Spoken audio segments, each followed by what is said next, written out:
உள்ளங்கைகளில் உன்னை வரைந்து வைத்திருக்கிறாரா? உன் மதில்கள் எப்பொழுதும் அவருக்கு முன்பாக நிற்கிறது. நாம் மண் என்பதை அவர் நினைவு கூறுகிறார்.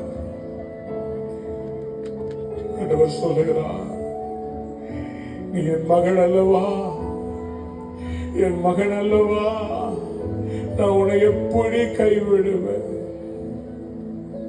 அவனை எப்படி கை நெகிழ்வேன். உடைக்கப்பட்ட உன்னை நான் மறுபடியும் உருவாக்கப் போகிறேன்.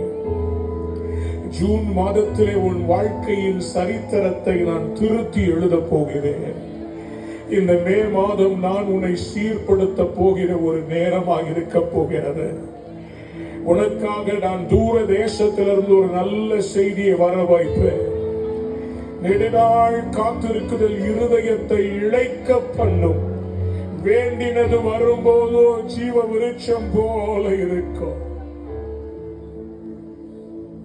நீ அவரை நம்பினது உன்னை வெட்கப்படுத்துவதற்காக அல்ல, உன்னை தலை நிமிர்ந்து நிற்க பண்ணுவார்.